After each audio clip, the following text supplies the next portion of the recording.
بسم اللہ الرحمن الرحیم اللہ کے نام سے جو رحمان اور رحیم ہے۔ وَلَقَدْ يَسَّرْنَا الْقُرْآنَ لِلذِّكْرِ فَهَلْ مِن مُدَّكِرٍ۔ ہم نے اس قرآن کو نصیحت کے لیے آسان ذریعہ بنا دیا ہے، پھر کیا ہے کوئی نصیحت قبول کرنے والا؟ بسم اللہ الرحمن الرحیم یوم نقول لجہنم هل امتلأت وتقول هل من مزید وأزلفت الجنة للمتقین غیر بعید هذا ما توعدون لكل أواب حفیظ من خشی الرحمن بالغیب وجاء بقلب منیب ادخلوها بسلام ذلك يوم الخلود لهم ما يشاءون فيها ولدينا مزید وكم أهلكنا قبلهم من قرن هم أشد منهم بطشا فنقبوا في البلاد هل من محيص إن في ذلك لذكرى لمن كان له قلب أو ألقى السمع وهو شهيد۔ یہ سورۃ قاف کی آیت نمبر 30 اور اس کے بعد کی آیات ہے، اور یہ سورۃ قاف کا آخری رکوع ہے۔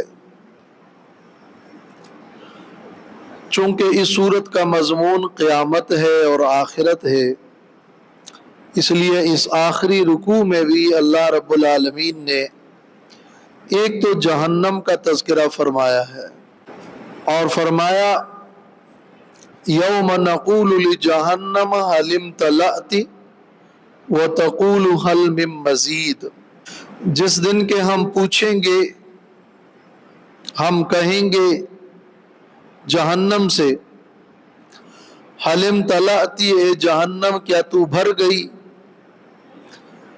وتقول، اور جہنم کہے گا کہ هل من مزید، کیا کچھ اور بھی ہے۔ اللہ تعالیٰ نے جہنم سے یہ وعدہ کیا ہے کہ لَأَمْلَأَنَّ جَهَنَّمَ مِنَ الْجِنَّةِ وَالنَّاسِ أَجْمَعِينَ،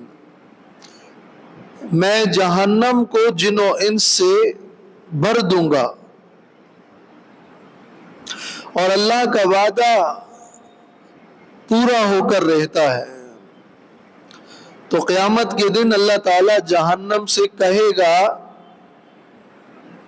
کہ اے جہنم، کیا اللہ نے اپنا وعدہ پورا کر دیا، اور هل امتلأت، کیا تو بھر گئی۔ تو جہنم کی طرف سے جواب ہوگا کہ هل من مزید، کیا کچھ اور بھی ہے، کیا کچھ اور بھی ہے کا ایک مطلب یہ ہے کہ یہ استفہام نفی کے لیے ہے، یعنی اور کسی چیز کی ضرورت نہیں ہے، یہ جو جن و انس ہے یہ بہت ہے۔ لیکن اس کا دوسرا مفہوم جو زیادہ راجح ہے وہ یہ بنتا ہے کہ جہنم مطالبہ کرے گی کہ اور بھی لے آؤ انسانوں کو، اور اس کی وضاحت نبی کریم صلی اللہ علیہ وسلم کی ایک حدیث میں ہوئی ہے کہ آپ نے فرمایا یلقى فی النار وتقول هل من مزید حتی یضع قدمه فتقول قط قط، جب جہنم سے اللہ تعالیٰ فرمائے گا کہ کیا کچھ مزید بھی ضرورت ہے، اور بھی چاہیے، اور جہنم کہے گی کہ ہاں اور بھی، تو اللہ تعالیٰ حدیث میں ہے کہ اللہ اپنے قدم کو جہنم میں رکھ دے گا اور جہنم کہے گی کہ بس بس اور نہیں چاہیے، اور اس طرح اللہ اپنے وعدے کو پورا کر دے گا۔ اللہ کا جہنم میں قدم رکھنا متشابہات میں سے ہے جس کی پوری ماہیت اللہ ہی جانتا ہے۔ یوم نقول لجہنم هل امتلأت، اور جس دن کے ہم پوچھیں گے جہنم سے هل امتلأت، کیا تو بھر گئی، اور وہ جہنم جواب دے گی کہ هل من مزید، کیا کچھ اور بھی ہے، یعنی بہت گنجائش موجود ہے۔ جہنم کا یہ جواب یا تو بزبان حال ہوگا، لیکن زیادہ صحیح یہ ہے کہ یہ جہنم کا قول ہوگا جو کہ حقیقی معنوں میں ہوگا۔ وَأُزْلِفَتِ الْجَنَّةُ لِلْمُتَّقِينَ غَيْرَ بَعِيدٍ، اور نزدیک کر دی جائے گی جنت متقین کے لیے غیر بعید، کہ وہ کچھ بھی دور نہ ہوگی۔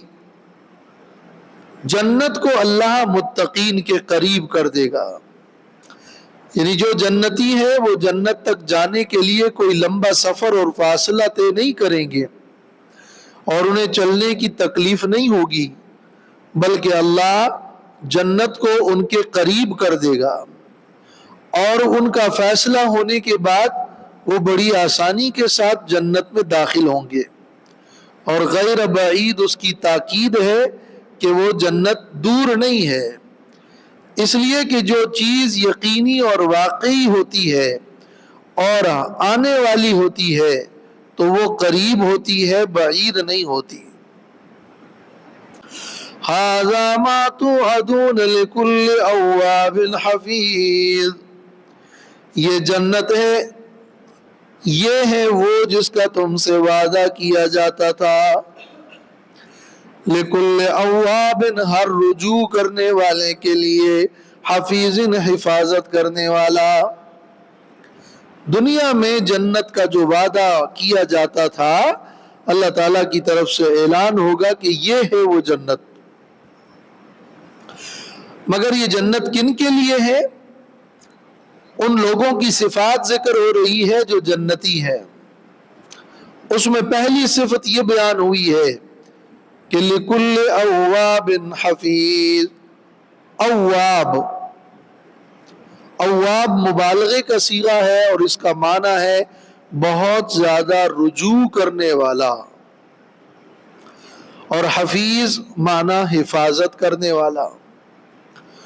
تو جو شخص اللہ کی طرف پلٹ کر آتا ہے، ہر معاملے میں اللہ کی طرف رجوع کرتا ہے، اور وہ ایک اللہ ہی کی بندگی کرنے والا موحد ہے، اور جب اس سے کوئی گناہ اور غلطی سرزد ہو تو وہ اللہ کی طرف رجوع کرتا ہے، یہ بکثرت اللہ کی طرف پلٹنے والا، رجوع کرنے والا، یہ موحد، اور یہ اپنے گناہوں کی توبہ کے لیے بھی اللہ کی طرف رجوع کرنے والا، یہ جنتی ہے۔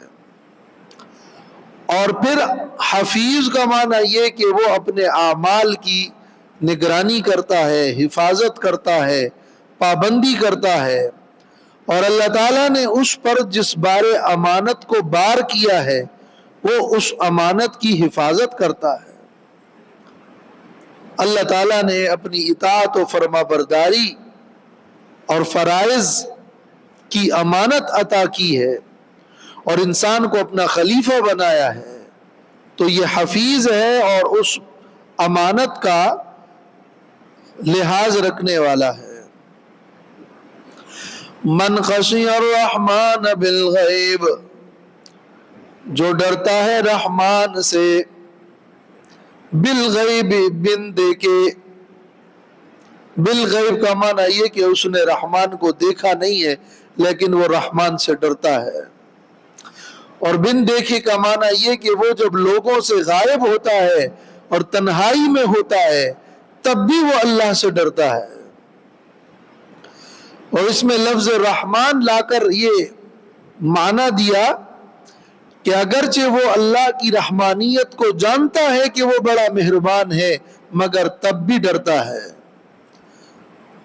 وَجَاءَ بِقَلْبٍ مُنِيبٍ، اور وہ قیامت کے دن آئے گا ایک انابت کرنے والے دل کے ساتھ. منیب کا معنی ہے رجوع، مائل ہونے والا دل. تو یہ جنتیوں کی 5 صفات ذکر ہو گئی. نمبر 1 متقین، نمبر 2 اواب، نمبر 3 حفیظ، نمبر 4 من خشی الرحمن بالغیب، اور نمبر 5 وجاء بقلب منیب. ادخلوها بسلام، اللہ کی طرف سے اعلان ہوگا داخل ہو جاؤ اس جنت میں سلامتی کے ساتھ. ذالک یوم الخلود، یہ ہمیشہ رہنے کا دن ہے. جنت میں سلام کے ساتھ داخل ہو. بسلام یعنی جنت میں داخل ہو کہ یہاں سلامتی ہے، یہاں کوئی مرض اور بیماری نہیں، بڑھاپا نہیں، کوئی موت نہیں، کوئی غل و حسد نہیں، اور کوئی بغض نہیں. یہ سلامتی ہے، خوف و غم سے سلامتی. اور بسلام کا یہ معنی بھی ہے کہ جنت میں داخل ہو جاؤ کہ ہر طرف سے تم پر سلام ہے، لوگوں کی طرف سے اور فرشتوں کی طرف سے، رب تعالی کی طرف سے. سلام قولا من رب الرحیم. ذالک یوم الخلود، یہ ہمیشہ رہنے کا دن ہے. یہاں پر ہلاکت اور فنا نہیں ہے. لہم ما یشاءون فیہا، ان کے لیے جنت میں ما یشاءون، وہ ساری نعمتیں ہیں جو وہ چاہیں گے. فیہا، اس جنت میں وہ جو چاہیں گے انہیں جنت میں ملے گا. وَلَدَيْنَا مزید، اور ہمارے پاس مزید اور بھی ہے. مزید کا معنی یہ کہ جو وہ چاہیں گے اور تمنا کریں گے وہ تو ملے گا. تمنا اور خواہشات سے بڑھ کر بھی انہیں وہ نعمتیں ملے گی جو اب ان کے تصور میں نہیں اور جس کا ان کو خیال تک نہ آیا ہو. انہیں اگر اولاد کی خواہش ہوگی تو اولاد ملے گی، اگر انہیں کھیتیوں کی خواہش ہوگی تو وہ اسی وقت کھیتیاں لے آ اٹھے گی، اگر انہیں حسین بیویوں کی خواہش ہو تو وہ ملے گی. اور سب سے بڑھ کر مزید کیا ہے؟ للذین احسنوا الحسنى وزیادہ، رب تعالی کا دیدار نصیب ہوگا. یہ جنت میں مزید اور اضافی اور عظیم نعمت ہے. وَكَمْ أَهْلَكْنَا قَبْلَهُمْ مِنْ قَرْنٍ هُمْ أَشَدُّ مِنْهُمْ بَطْشًا فَنَقَّبُوا فِي الْبِلَادِ. جہنم کا ذکر اور پھر جنتیوں اور ان کی صفات کے ذکر کے بعد فرمایا کہ جب اللہ چاہتا ہے تو دنیا میں بھی سزا دیتا ہے. دنیا میں اللہ تعالیٰ نے کتنی قوموں کو ہلاک کیا. وَكَمْ أَهْلَكْنَا قَبْلَهُمْ، اور کتنے ہلاک کیے ہم نے ان سے پہلے.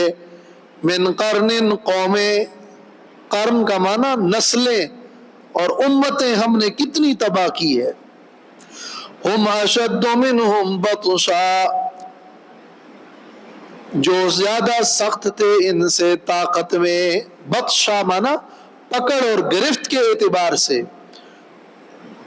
اور بے اعتبار طاقت کے وہ ان سے بڑھ کر تھے. ان کے جسم زیادہ طاقتور تھے مگر ہم نے ان کو بھی ہلاک کر دیا.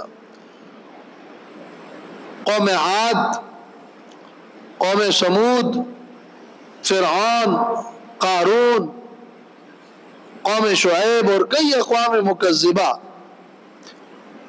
ان کو ہم نے ہلاک کیا.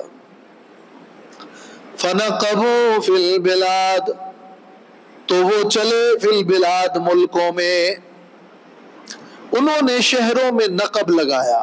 فنقبوا فی البلاد، نقب کا معنی تو ہوتا ہے سوراخ کرنا. نقب فی الارض، زمین میں، نقب فی الارض جب استعمال ہو عربی میں تو معنی ہوتا ہے زمین میں وہ چلا. پھر نقب فی الارض، اس میں اور زیادہ مبالغہ ہوگا کہ خوب چلا، گھوما پھرا اور زمین کو چاند مارا.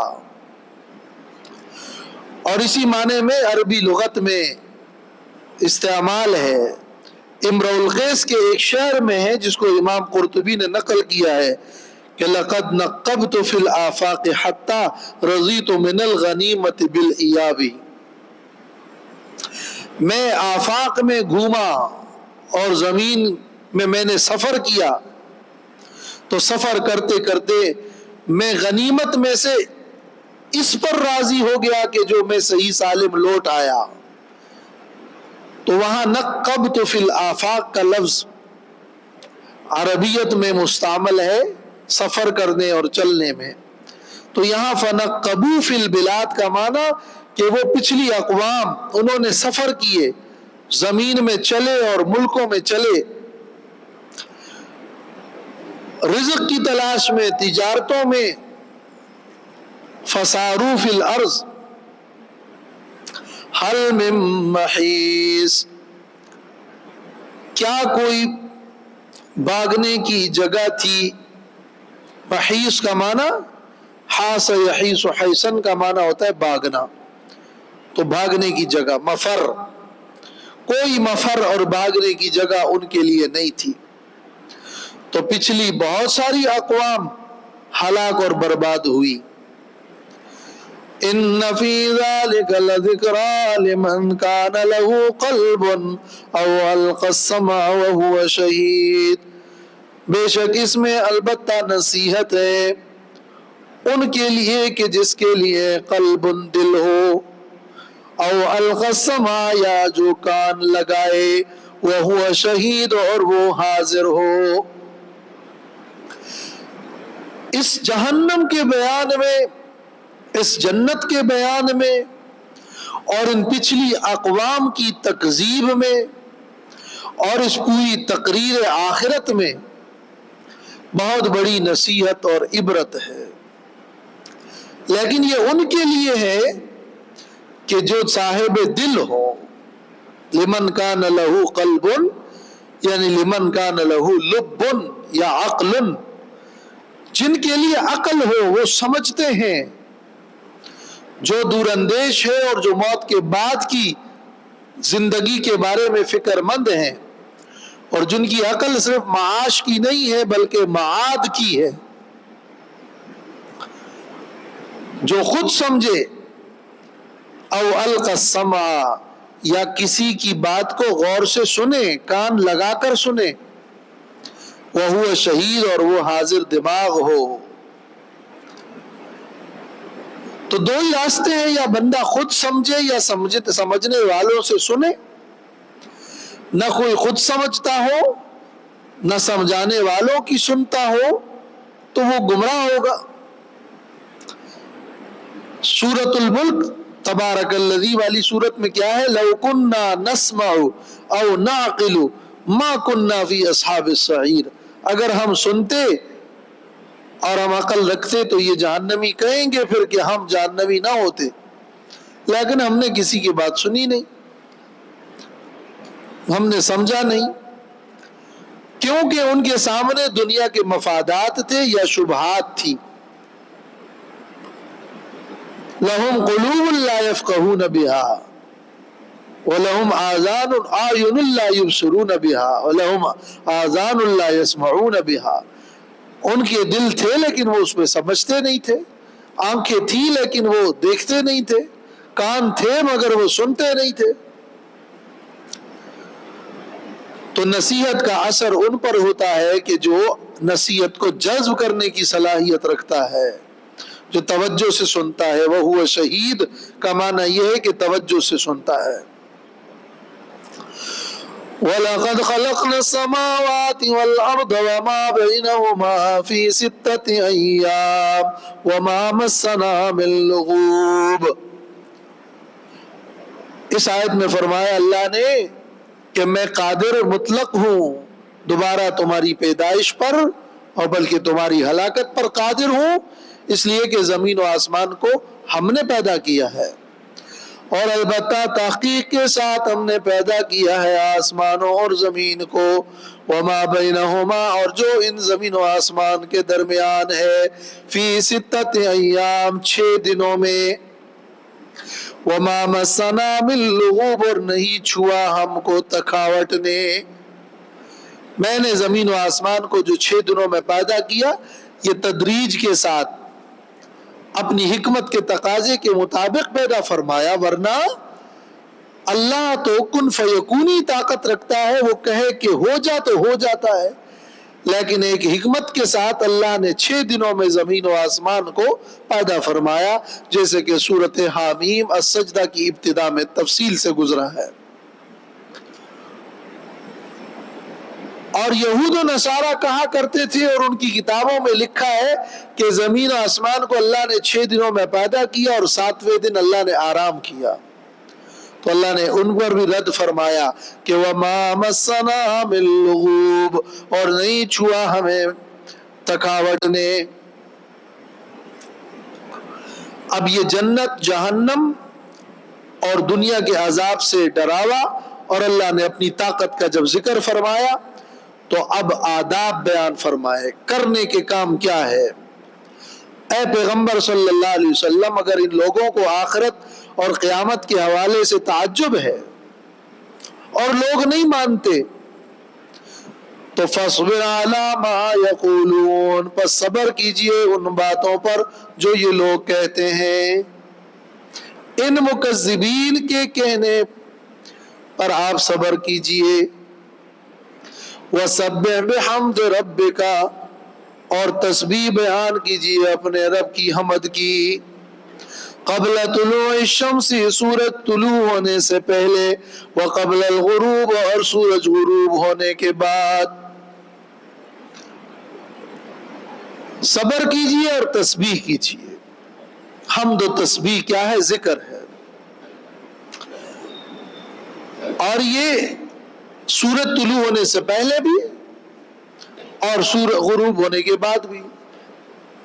طلوع ہونے سے پہلے وقبل الغروب، اور غروب سے پہلے بھی، تو یہ فجر قبل طلوع الشمس ہے، اور عصر اور ظہر قبل الغروب ہے، اور وَمِنَ اللَّيْلِ فَسَبِّحُوا، اور رات میں سے بھی، رات کے کچھ حصے میں، وَمِنَ اللَّيْلِ فَسَبِّحُوا، اللہ کی تسبیح کیجئے۔ یہ مغرب اور عشاء ہے اور راتوں کے اوقات ہے۔ وَأَدْبَارَ السُّجُودِ، اور سجدوں کے بعد، فرض نماز کے بعد بھی ذکر کرتے رہیے۔ عبداللہ ابن عباس رضی اللہ تعالی عنہما نے اس کی تفسیر بیان کی ہے کہ ادبار السجود کا معنی یہ ہے کہ امرہ ان یسبح فی ادبار الصلوات کلہا، یعنی ہر نماز کے بعد اللہ کا ذکر کیجیے، جیسے کہ سبحان اللہ، الحمدللہ، اللہ اکبر، یہ اذکار ہے۔ فرض نماز کے بعد اذکار کی بڑی فضیلت وارد ہے۔ ایک بار فقراء صحابہ، مہاجرین فقراء صحابہ نے آپ صلی اللہ علیہ وسلم سے کہا، اے اللہ کے رسول، ذہب اہل الدثور، جو مالدار لوگ ہیں وہ تو آگے نکل گئے ہم سے، ہم روزہ رکھتے ہیں وہ بھی روزہ رکھتے ہیں، ہم نماز پڑھتے ہیں وہ بھی نماز پڑھتے ہیں، لیکن ہمارے پاس مال نہیں ہے، وہ صدقہ کرتے ہیں، وہ مالدار ہیں اور ہم صدقہ نہیں کر سکتے۔ تو آپ نے فرمایا کہ تمہیں میں ایسا عمل بتاؤں گا کہ اگر اس پر تم عمل کرو گے تو تم سے کوئی بھی آگے نہیں نکل سکتا، اور وہ یہ کہ تم فرض نماز کے بعد 33 بار سبحان اللہ پڑھو اور 33 بار الحمدللہ پڑھو، اور 34 بار اللہ اکبر پڑھو۔ تو فقراء صحابہ نے یہ عمل شروع کر دیا۔ مالدار صحابہ نے جب یہ عمل سنا تو انہوں نے بھی عمل شروع کر دیا۔ تو وہ آئے فقراء صحابہ اللہ کے رسول، وہ امیروں نے اس پر بھی عمل شروع کر دیا۔ تو آپ نے فرمایا کہ ذالک فضل اللہ یؤتیہ من یشاء، یہ اللہ کا فضل ہے، اللہ جس کو عطا کر دے۔ اب اگر انہوں نے اس پر بھی عمل شروع کر دیا تو وہ اللہ نے ان کو فضل عطا فرمایا، وہ آگے بڑھ گئے۔ اس کے بعد اذکار اور بھی مروی ہیں۔ تو صبر کیجئے، تسبیح کیجئے، صبر کریں نماز پڑھیں، صبر کریں نماز پڑھیں، دو بڑے نسخے ہیں داعی دین کے لیے اور طلب آخرت میں۔ وَاسْتَمِعْ يَوْمَ يُنَادِ الْمُنَادِ مِن مَّكَانٍ قَرِيبٍ، اور سنیے، وَاسْتَمِعْ سنیں، جو خبر میں جنت جہنم آخرت کے بارے میں دے رہا ہوں اس کو سنیں، یہ وَاسْتَمِعْ کا معنی ہے، یعنی وَاسْتَمِعْ مَا أُخْبِرُكَ، اس کا مفعول حذف ہے۔ یا اس وَاسْتَمِعْ کا معنی یہ ہوتا ہے سنیں یعنی انتظار کریں، وَاسْتَمِعْ یعنی وَانتظر۔ سنیے یوم ینادی المنادی، کہ جس دن، یعنی اس دن کا انتظار کریں کہ جس دن آواز دینے والا فرشتہ اسرافیل آواز دے گا، من مکان قریب، قریب کی جگہ سے۔ قیامت میں اسرافیل سور میں پھونکے گا تو ہر شخص یہ خیال کرے گا کہ وہ اسرافیل قریب ہی ہے، آواز بالکل قریب سے وہ سنے گا۔ اس دن کا انتظار کریں، اس دن کی باتیں سنیں، اس دن کی خبریں اور حال جو میں بیان کر رہا ہوں اس کو سنو۔ یعنی تسبیح کے بعد اور صبر کے بعد قیامت کا انتظار اور آخرت کی فکر، یہ حکم دیا جا رہا ہے۔ یوم یسمعون الصیحة بالحق ذالک یوم الخروج، جس دن کے سنیں گے وہ چیخ، بالحق، حق کے ساتھ، کوئی مجازی چیخ نہیں ہے کہ یہ کوئی مجازی معنی ہے، حقیقی معنوں میں بالحق وہ چیخ کو سنیں گے۔ ذالک یوم الخروج، یہ قبروں سے نکلنے کا دن ہوگا۔ تو جو صبر کیا ہے اور جو تسبیح کی ہے اور جو نمازیں پڑھی ہے اور جو دعوت دی ہے اور جو آخرت کی تیاری کی ہے، اس کا اجر، اس کی جزا پھر وہی ملے گی۔ اور یہ سلسلہ موت و حیات کا ہم نے رکھا ہے، اِنَّا نَحْنُ نُحْيِي وَنُمِيتُ وَإِلَيْنَا الْمَصِيرُ، بے شک ہم زندہ کرتے ہیں اور ہم موت دیتے ہیں اور ہماری طرف ہی واپسی ہے۔ موت و حیات کا سلسلہ میرے ہاتھ میں ہے۔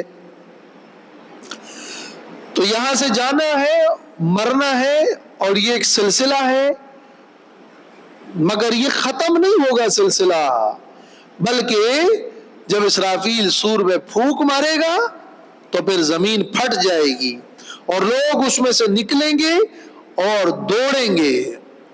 یوم تشقق الارض عنہم، جس دن کے پھٹے گی زمین ان لوگوں سے، ان لوگوں کے اوپر سے زمین پھٹ جائے گی۔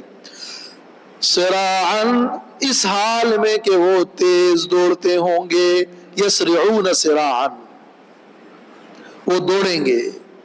سراعاً یہ سریع کی جمع ہے، دوڑتے ہوئے زمین ان سے پھٹے گی اور دوڑتے ہوئے نکلیں گے۔ ذالک حشر علینا یسیر، یہ اکٹھا کرنا، یہ سب اگلے پچھلوں کو جمع کرنا ہم پر آسان ہے۔ تمہیں یہ مشکل لگتا ہے، لیکن آدم علیہ السلام سے لے کر آخری انسان تک سب کو اس دن ایک میدان میں جمع کرنا ہمارے لیے آسان ہے۔ وما امرنا الا کلمح بالبصر نحن اعلم بما یقولون، ہم جانتے ہیں وہ جو یہ لوگ کہتے ہیں۔ یہ وعید ہے کافروں کے لیے کہ وہ جو کچھ کہتے ہیں ہم جانتے ہیں، ہمیں پتہ ہے۔ اور یہ نبی صلی اللہ علیہ وسلم کے لیے تسلی بھی ہے کہ آپ تسلی رکھیں، ہمیں پتہ ہے۔ وَمَا أَنْتَ عَلَيْهِمْ بِجَبَّارٍ، اور نہیں ہے آپ ان پر جبر کرنے والے، آپ ان پر کوئی زبردستی کرنے والے نہیں ہیں، آپ تو مذکر ہے، انما انت مذکر، آپ تو مبلغ ہے۔ وما علینا الا البلاغ المبین، ہمارے ذمے تو صرف بات پہنچانی ہے، زبردستی ایمان کسی کے دل میں ٹھونسا نہیں جا سکتا۔ آپ جبار تو نہیں ہیں، آپ کا کام کیا ہے؟ فذکر بالقرآن من یخاف وعید، پس نصیحت کیجئے قرآن کے ذریعے، فذکر بالقرآن، نصیحت کیجئے لیکن قرآن کے ذریعے، من یخاف وعید، اس کو کہ جو ڈرتا ہے میرے وعید سے، وعید وعیدی، میرا جو ڈرانا ہے، میرا عذاب ہے، میرا وعید ہے، اس سے جو ڈرنے والا ہے وہ قرآن سے مستفید ہوگا، ان کو آپ نصیحت کیجئے قرآن کے ذریعے۔ یہاں گویا کہ قرآن ایک کتاب نصیحت ہے، قرآن مجید کو پڑھنا اور اس کے ذریعے سے اس کا نصیحت حاصل کرنے کی ضرورت ہے، صرف اس کی تلاوت نہیں ہے، وہ بھی کار ثواب ہے، لیکن فذکر بالقرآن، نصیحت لیجئے قرآن کے ساتھ، نصیحت کیجئے قرآن کے ساتھ۔ اور ایک داعی اور مبلغ بھی جب نصیحت کرے گا تو اللہ کے کلام کی آیات دلیل میں پیش کرے گا۔ تو یہ دعوت کے آداب اور طریقوں میں سے ہے دعوت بالقرآن، قرآن کے ذریعے سے دعوت پیش کرنا۔ اللہ تعالیٰ سمجھنے اور عمل کی توفیق عطا فرمائے۔ وآخر دعوانا الحمدللہ رب العالمین والصلاة والسلام علی خیر خلقہ محمد وعلی آلہ واصحابہ اجمعین۔ ربنا تقبل منا انک انت السمیع العلیم وتب علینا انک انت التواب الرحیم۔ ایک خاتون کا انتقال ہوا ہے، دعا کیجئے اللہ تعالیٰ ان کی مغفرت فرما۔ اللہم اغفر لها وارحمها وعافها واعف عنها، اللہم اکرم نزلها ووسع مدخلها، اللهم اغسل خطاياها بالماء والثلج والبرد ونقها من الذنوب كما ينقى الثوب الابيض من الدنس۔ ربنا تقبل منا انك انت السميع العليم وتب علينا انك انت التواب الرحيم، وصلى الله تعالى على خير خلقه محمد وعلى آله واصحابه اجمعين برحمتك يا ارحم الراحمين۔